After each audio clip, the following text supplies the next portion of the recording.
Today, we are upgrading the front calipers. The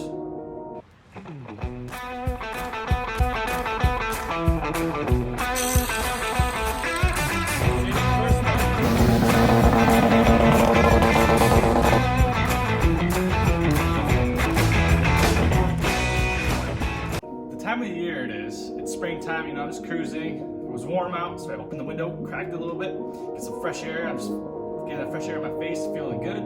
And I'm just hearing this squealing, grinding noise. I'm like, wait a second, that's weird. Stick my head out the window.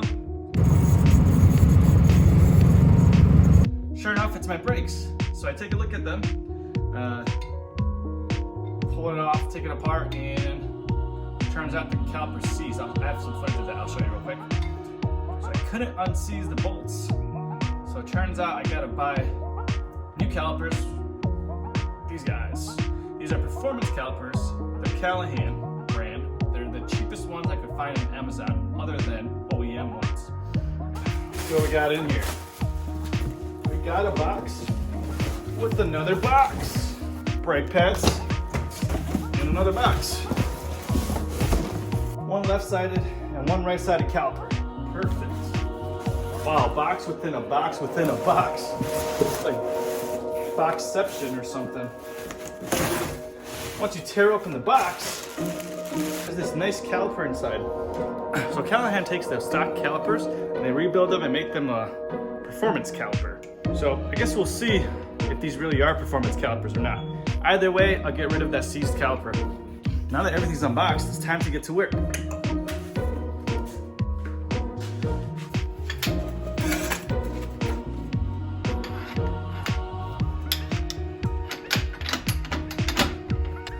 Might need an impact gun. All right, let's give it a try. Ooh, much better.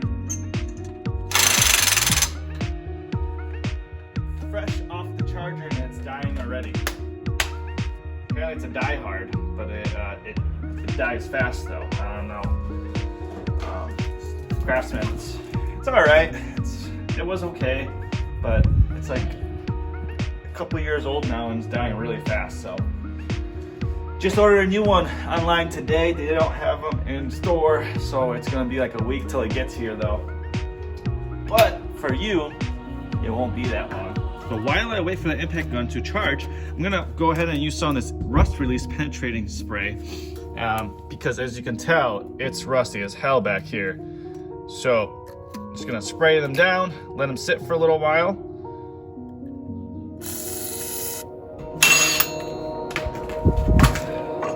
Pretty much the only thing that's not super rusted in this car.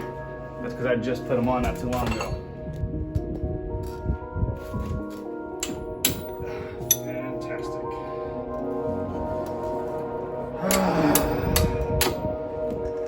Gotta love Michigan.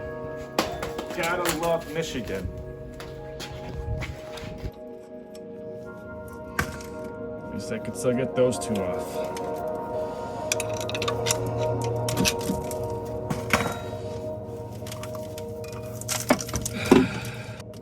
Might have to just grind this off, cut it off. I'm gonna try this. It's supposed to be like a stripped bolt extractor. So, see if it works out.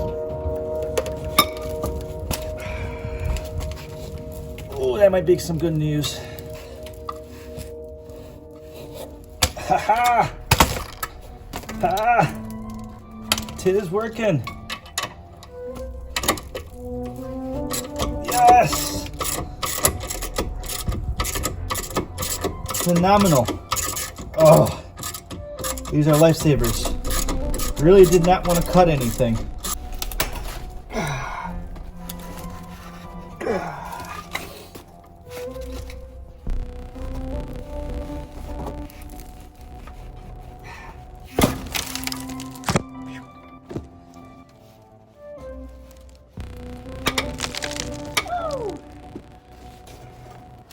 That's what I'm talking about. Alrighty. No cutting today. It's a good day. Oh, loving this warm weather. Let's see why you've changed your brakes and check your brakes. Look at how much I have left on this side. It's almost like a fresh brake pad. Look how ridged that is. I don't know how well you can see that, but jeez. Just wait till you see this rotor. Look at that. Oh my. Oh. That is a rough rotor.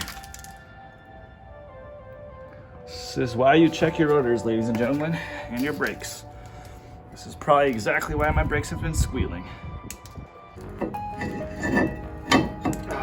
There we go. Double check sticker, front driver's side. That's exactly where we are. Good deal. Alrighty, after my 15th trip to the store, I got my grease and my replacement hardware. So on with the upgraded brakes. So you can use brake grease or you can use some high temperature, like extra strength grease. This is Lucas Oil extra strength heavy duty grease. Just put a little bit on here. What it does is it kind of helps prevent it from squeaking.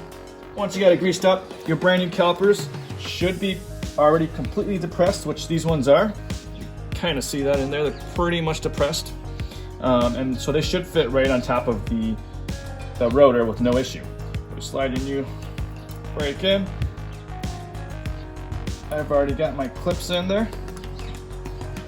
And being that these are brand new, this is gonna be the hardest part, just trying to slip this in to these vibration clips, which I really want because I hate when my brakes make noise. I get self-conscious. I'm like, oh, does everybody think I just don't want to change my brakes? So you can imagine how much I had fun driving around with these squeaky brakes.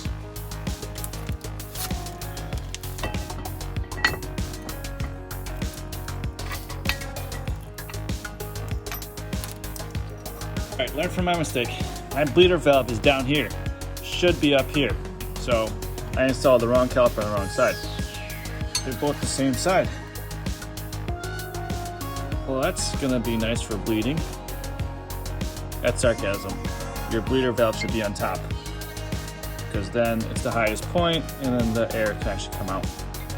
So at this point, I'm just gonna proceed with the install. I need to drive this car to work. I could use my wife's, but then that leaves her stranded at home with a little kid, and I don't think I need to do that right now. So anyways, the way I'm gonna try to get these installed and hopefully work is I'm gonna kind of tilt it up like this and bleed it like this, keeping that point kind of the highest. That way it should still bleed by gravity, should bleed and theoretically get all the air out. I know it's not perfect, but running a new caliper that has a little bit potential of having a little bit of air in there is probably much better and safer to run than a caliper that's seized. The other thing I could do is install this old rust bucket caliper. Time to install brake fluid line. It worked. Instantly fluid's coming out. So when you're at this part, you want to be kind of quick. I set up a little box to get it out of the way so I don't pour this all over my new caliper. This fluid is corrosive, it'll eat right through the paint, so I want to be quick with this. I don't know how well you're seeing this, but this is all backwards, so my line's going to be in a weird spot. It's supposed to lock in right there. I might just have to kind of makeshift it like that. Put some strain on the line. Oh, this install is going so well. So well. Like I said, it's better than no brakes or half a brake caliper. Oh gosh, this was supposed to be quick. Just switch over. Why aren't you going in the hole? Well, if you take the plug off of the caliper, it might help. Might make this install easier. All right, ready to try to bleed this. So, get that little bottom off. And I got that up at the highest point, essentially. Take this plug off, this little cover off, whatever you want to call it. Of course, nothing's easy today. Not one thing. There we go. Got the bleed valve kind of at the highest point, at least as high as I can get it. And I'm just gonna crack it open. And let air come on out. Got the cap off the reservoir. I did add more in there. Check the reservoir up top. Basically just fluid coming out. So I'm just gonna lock it up. There we go. Oh, come on, can anything go right today? Got the socket stuck on the bolt and the bolt won't come out. Tried banging it out, tried